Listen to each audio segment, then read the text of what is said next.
Welcome back to the podcast Story Church Project family.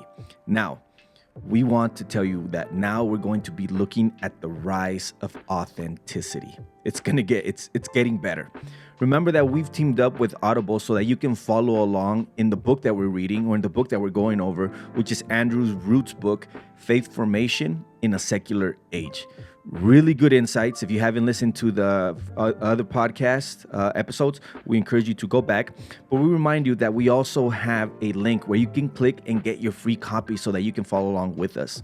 We've teamed up with Audible, and for every time that you go and click, or everybody that goes and clicks on that link, we get a commission and we are able to produce more content to bring you guys more value to your lives. So again, that's in the show notes or in the description if you're watching or listening on YouTube. Again, we appreciate for those of you who are supporting the channel. Thank you guys very much, and let's get right into it.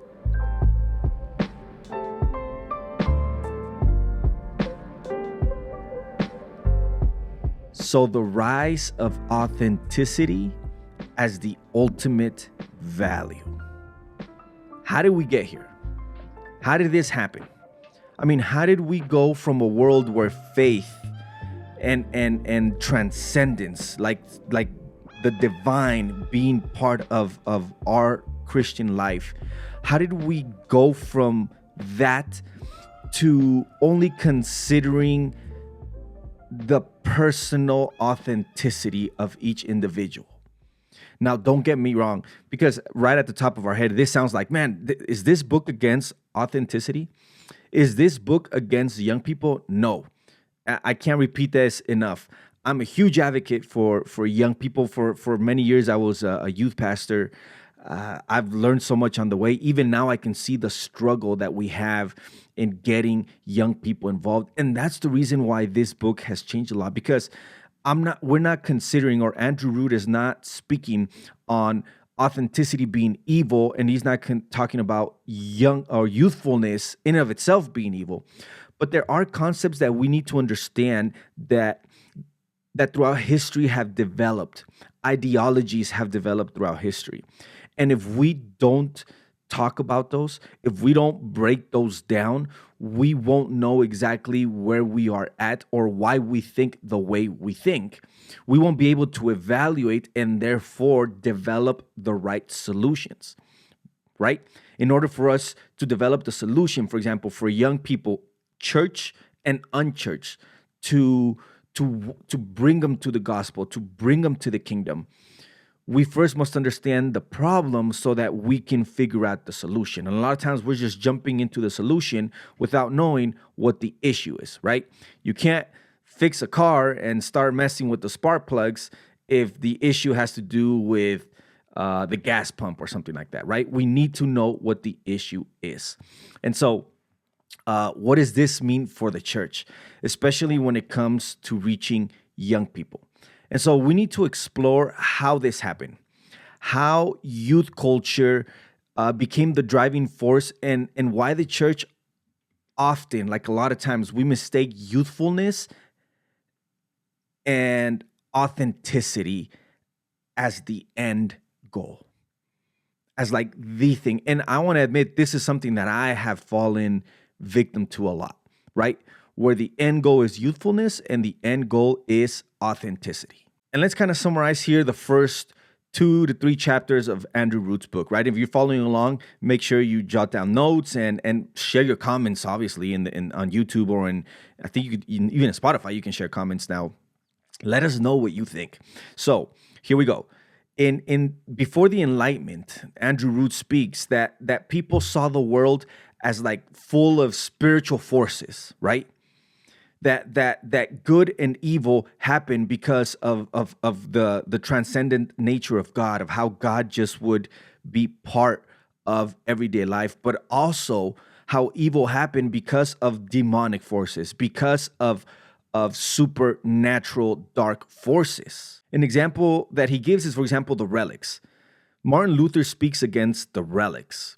But the relics was something that the Catholic Church would use. People would pay to to either touch them or to see them, and supposedly something supernatural happened. But the reason why Martin Luther criticizes them is not because they are like fake or they're inauthentic. Martin Luther criticizes them because he sees an actual danger in them when it comes to the spiritual context. He saw it as actual a danger with the darkness, with the spiritual dark forces. Because this was kind of the way people thought, right? Before the Enlightenment. But when the Enlightenment came, it seems like rationality and science took front stage, which makes sense, right? But the battle now shifted. It wasn't no longer against unseen forces. It was now about shaping our own identity. It seems like the shift is now that the greatest threat wasn't an external force, wasn't something powerful, something outside of us. The danger now became the lack of opportunity to be able to shape our own identity. That became the issue now. And so this caused the Western world to start developing an ideology where it would question anything that was outside of the quote unquote natural realm, right? If it seemed like it was unnatural, then it was questioned. Is that even real?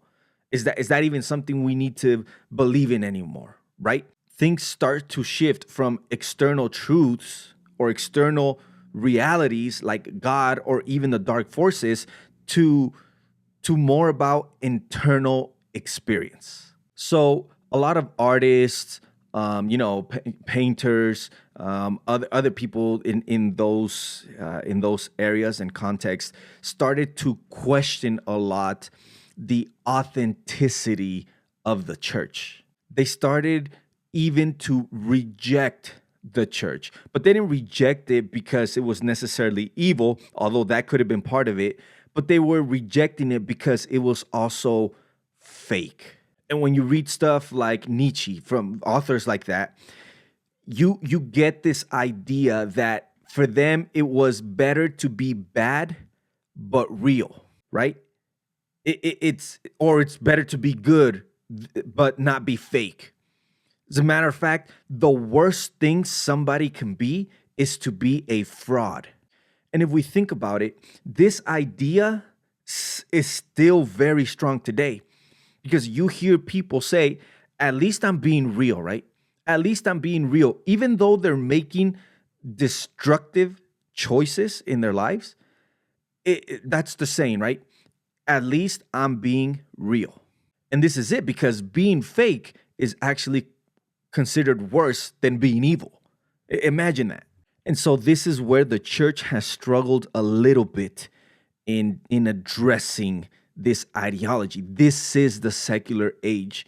This is the prevailing thought that is just in our culture today. Now, this new age of authenticity, how did it go about? How did it spread?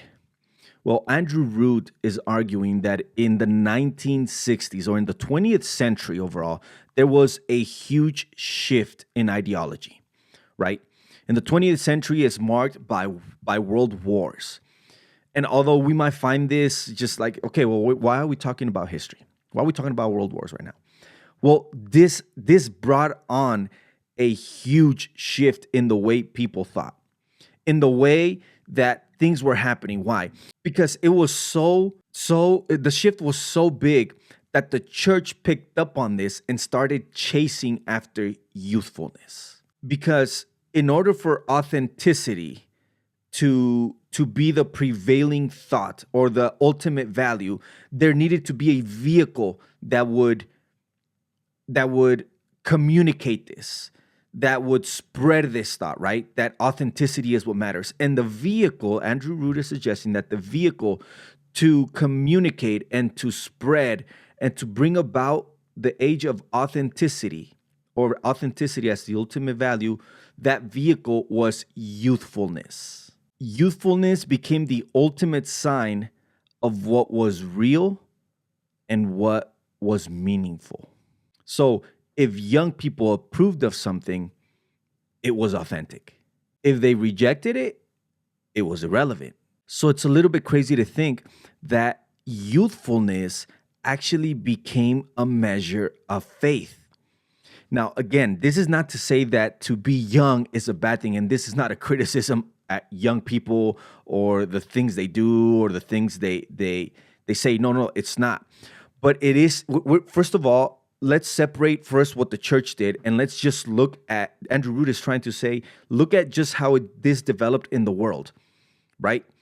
In the 1960s, you have you have rock. You have, rock and roll, you have sex, you have drugs.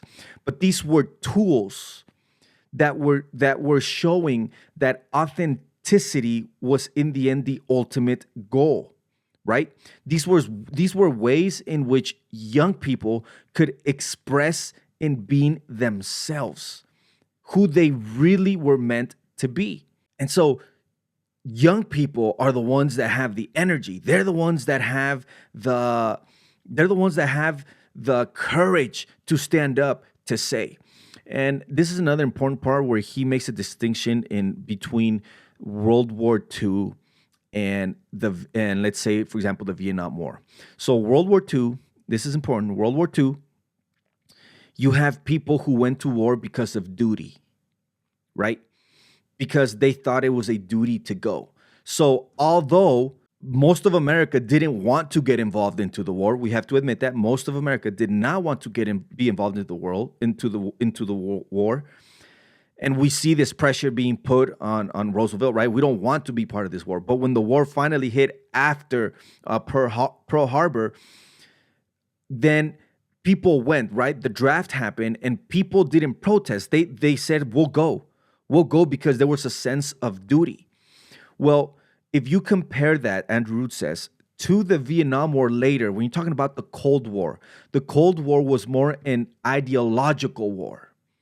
It was changing the way people thought. It was changing the way systems were made here in the United States. So in one war, you have people who are not protesting, but in the other war, you have people who are now definitely protesting, who are burning their draft cards. And although in World War II, people didn't want to go to the war, you didn't see them burning their draft cards. They would still go. What was changing? Well, this idea that you had to be your authentic self was getting stronger and stronger in our society. But why? Why was that getting stronger? And why was it specifically in young people? Well, let me first say that authenticity in of itself is not bad. Because you're already thinking, man, this is crazy, right? We're talking about, I thought authenticity I thought to be real is a good thing, not a bad thing. Correct. Authenticity in of itself is not a bad thing. But when it becomes the ultimate goal, and that is what Andrew Root is talking about here, we live in the age of authenticity where the ultimate value, listen to this, the ultimate value is to be authentic.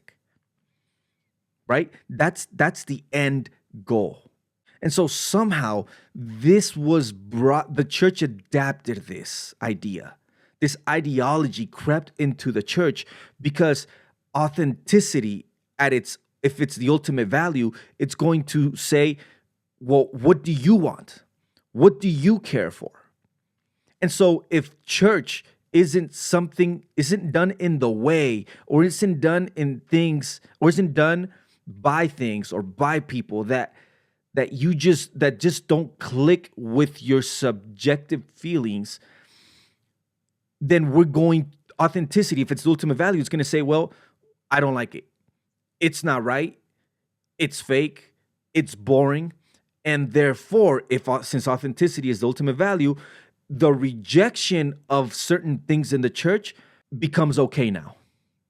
Rejection of certain elements of Christianity can now happen without people really questioning it, because the ultimate value is authenticity, not holiness anymore. But see, all this has a foundation. And Andrew Root says something amazing, right? Because during the Cold War, during this age, during this time, is when this age of authenticity reaches another level through young people. And again, this isn't to criticize, but look at this. Once the World War II was over, the country needed, there was, Andrew Root talks about two nightmares.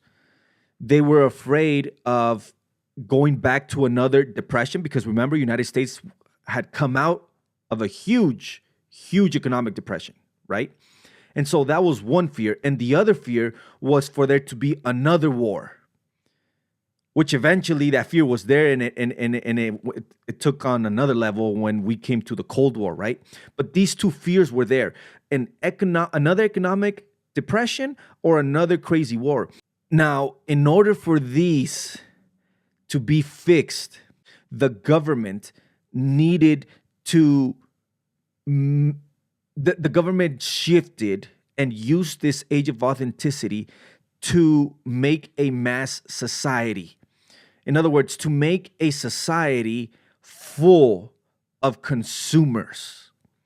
Society now had to be shaped by the economy. And if the economy was to be great, people needed to spend money. People needed to buy things. And it's all connected, because we're going to talk about consumerism later on. We've talked about consumerism in other episodes, podcasts here with Marcos also. And there's an irony here, because the United States was fighting in the Cold War against an atheist ideology, right? An atheist ideology.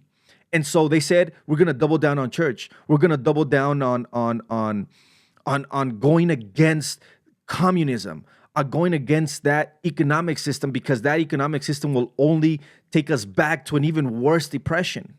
And the irony here is that it was also leading them in the same way. They're fighting an atheist ideology while they themselves are establishing their principles and using religion as part of it to say, we're also going to fight atheism by going to church. But in reality, what they were doubling down on was consumerism.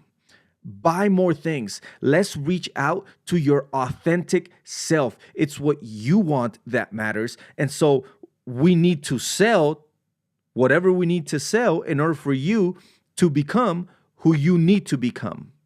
You need to buy whatever you need to buy in order to be and fulfill your true self. And so now we have a group of people who had come out of World War II with a sense of duty, a sense as I have to fight. I must fight. It's not just about, whether I want to or not, but that sense of duty is now combined with this idea of authenticity. So their sense of duty was, well, now we're in the Cold War. Now we're in an ideological war. Our duty is not to fight with guns. It's not to fight with machine guns, with tanks. Our duty is to now buy things. It's to get a refrigerator. Our weapons is going to be a television. It's going to be the latest and greatest radio. It was about making sure they didn't fall back into that depression and into another war, or being taken over or losing in a war against an ideological country like, it was Russia back then. Well, not Russia, the Soviet Union. And so now there's a sense of duty in we have to buy, we have to consume so that we can win this war, so that we can win this battle. America had to prove that capitalism was better than communism. And what better way than through mass consumption? And so the way that you market this is by reaching out, or by the way you market it is by appealing to feelings, appealing to your authentic self, and doing it through young people, because young people can be who they want to be, right? Young people, the idea of youthfulness is that you should not waste your youthfulness. You shouldn't waste your youth in just doing some type of duty.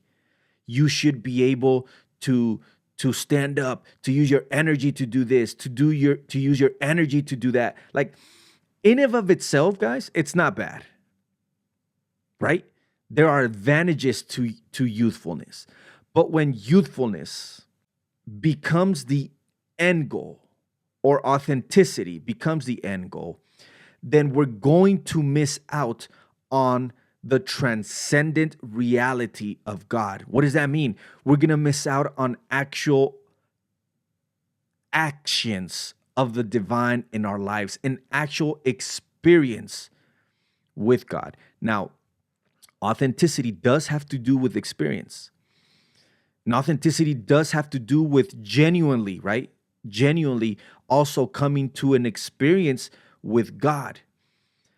The problem is, though, that when authenticity, again, becomes the ultimate value, then it's okay if you don't have that encounter with God. It's okay if you didn't have an encounter with the presence, or you don't expect God to do something in your life, as long as you feel good. As long as the church or what the church does is relevant and makes you feel good, then that is enough.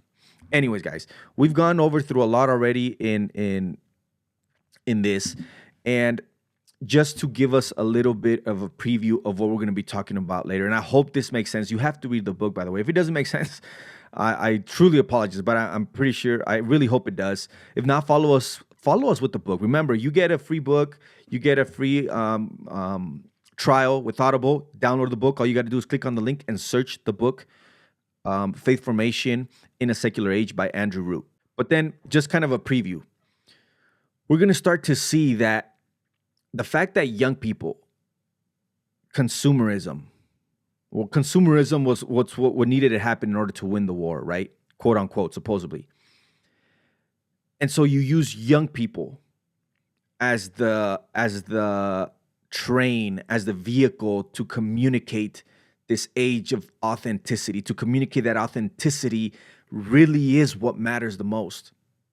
And so, since it's what matters the most, don't miss out. Right? We have FOMO today, fear of missing out. So buy this, buy that, buy this. Make it about consuming, because it has to fulfill what you like.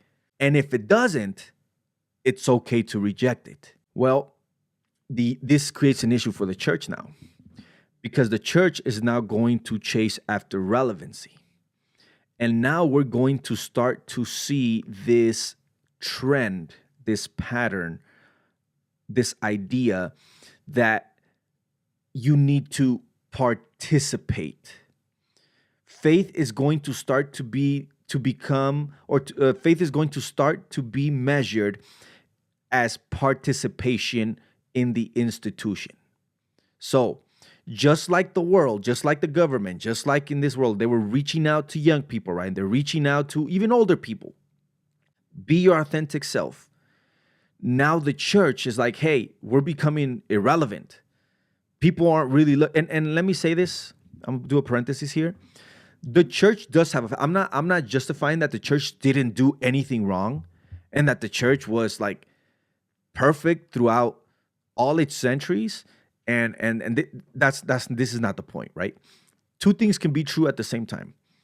While authenticity can be good, if it's the ultimate value, it brings a lot of negative, not just negative things, a lot of bad things. It sets bad precedents for faith formation. And at the same time, the church, biblically speaking, has this sense of a transcendent divine reality. There is supernatural things happening. God is real. The forces of evil is real.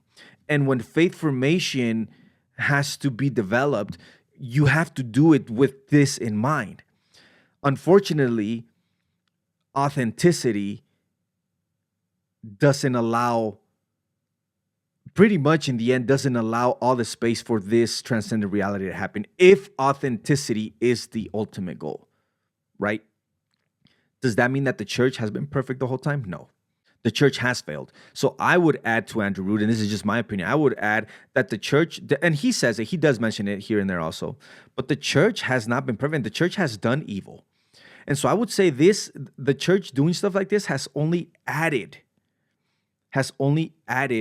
to the issue of consumerism, to the issue of creating frameworks for spirituality that don't work, that aren't biblical. And when you start mixing the political issues with the church issues, which has always been a problem, and we have to admit to those problems, even here in this country, even though we're called a country, right, especially here in the U.S. of Christianity, it's also created issues. Ironically, in the Cold War, again, I repeat, we're going against an atheist country, but we are developing a faith formation that is also atheist or without God, which is ironic. Although we talk about going to church, we talk about church participation, and while these things might seem good for society in the outside, the question is there really an encounter with the divine in the end? Is this really where we're leading? We're leading young people in while we're forming their faith, and so we're going to look that participation starts to become the measure. Are they participating? Not necessarily like being active, but are they just part of the club? Are they part of the church? Are they part of the youth group? Are they assisting? Are they sitting in the pew? Because if they're there, then we're reaching. We'll do whatever we need to do in order to reach their authentic selves so they can feel good here in the church. And if we need to take away the realness of God's presence to make them participate in the institution, then we should be good with faith. And this is a huge problem that even to today, unfortunately, helps us to set up frameworks of faith or youth ministries that aren't biblical. Not only aren't they biblical, but in the long run, don't work. Family, appreciate you guys listening in. We'll catch you guys on the next episode. Again, link for the book in the description below. Search it. Once you click on it, just search Faith Formation in a Secular Age by Andrew Root. Thank you guys so much for joining us, and we'll catch you guys every Thursday. We're pumping out the next few episodes. We're going to be deep diving more into the rest of this book. Hope to catch you guys on the next one. Story Church Project fam. Peace.